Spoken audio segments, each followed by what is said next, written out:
شرعی آدمی اس کے اندر شامل نہیں ہے، لیکن معلوم ہوا کہ وہیں کوئی آدمی شامل ہو گیا آپ کے قافلے میں اور اس نے ایک فائرنگ کر دی، ذمہ دار کون قرار پائے گا؟ جو آدمی جس نے آرگنائز کیا ہے وہ ذمہ دار قرار پائے گا، گرفتاری ہوگی اسی آدمی کی گرفتاری ہوگی جس نے آرگنائز کیا، جس نے قافلے بنائے۔ تو اس قسم کے حالات میں دشمنیاں کون نکال لے جاتا ہے، مفادات کس کے وابستہ ہوتے ہیں اور کون مصیبت میں گرفتار ہو جاتا ہے، یہ ہمارا آئے دن کا مشاہدہ ہے۔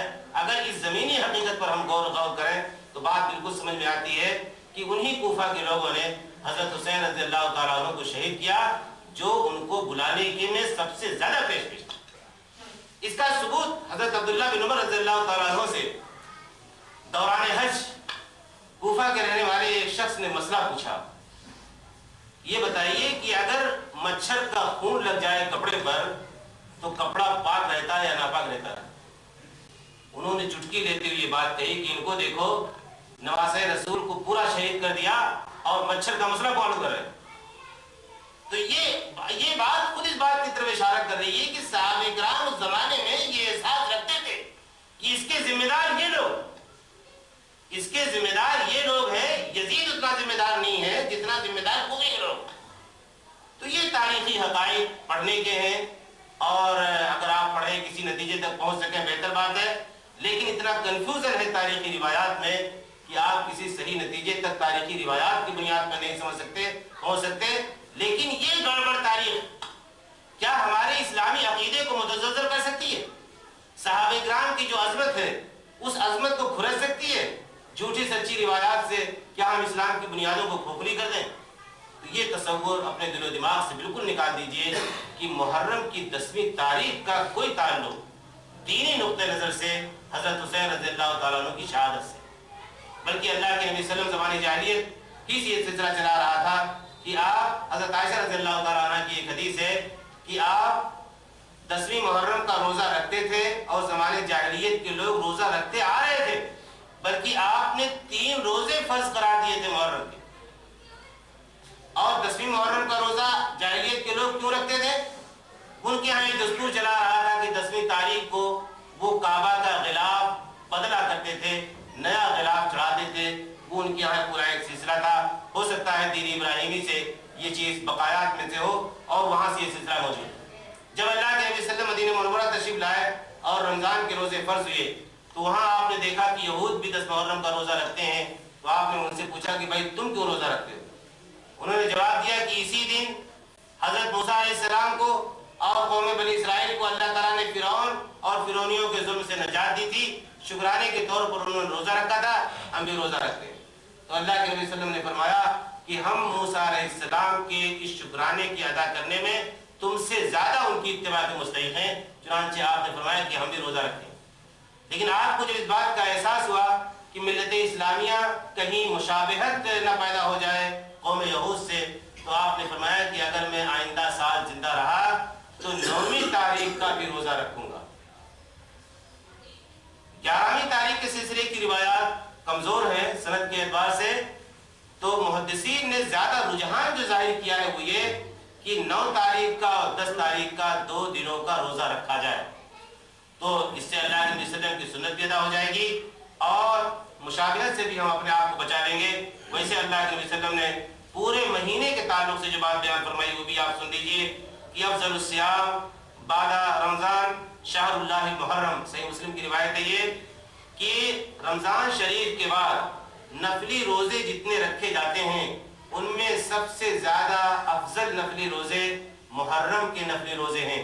اس میں تاریخ کی کوئی تعین نہیں کی گئی، پورے مہینے آپ جب چاہیں نفلی روزے آپ رکھ سکتے ہیں، پہلی محرم سے رکھیں، 15ویں محرم سے رکھیں، کسی محرم سے بھی آپ رکھ سکتے ہیں، ایک دن چھوڑ کر کے رکھیں۔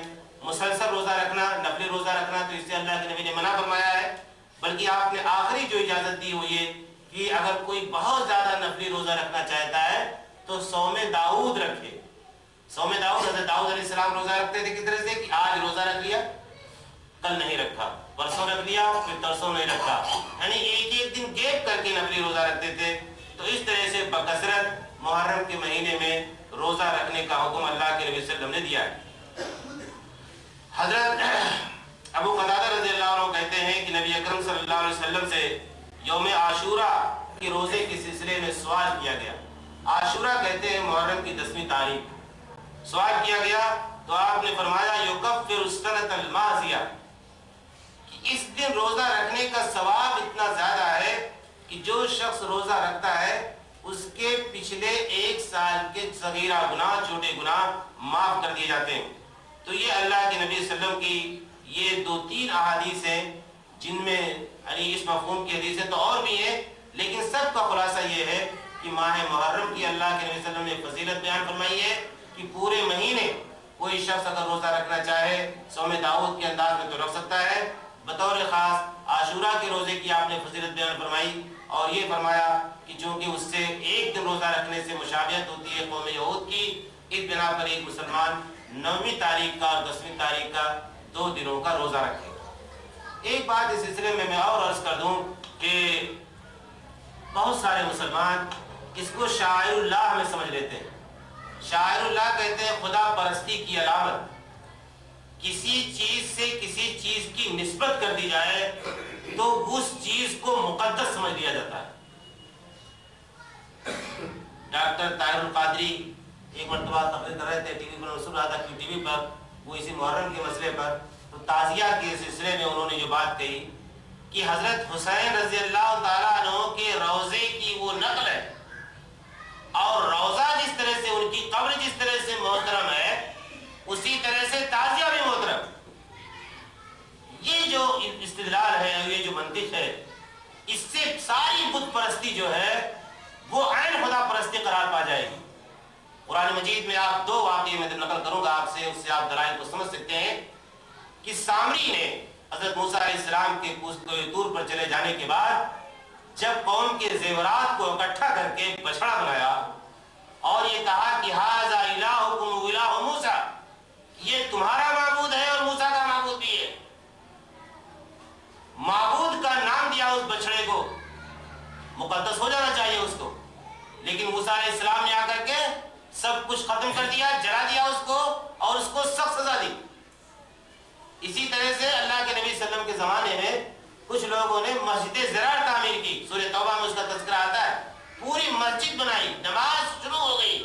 نبی اکرم صلی اللہ علیہ وسلم غزوہ تبوک سے واپس آ رہے تھے کہ راستے میں آیات نازل ہوئی سورہ توبہ کی، جس میں بتایا گیا کہ فلاں فلاں لوگوں نے اس قسم کی ایک مسجد تعمیر کی ہے، آپ اس مسجد فلا تقم فیہ ابدا، اے نبی آپ اس میں کبھی کھڑے نہیں ہوں گے.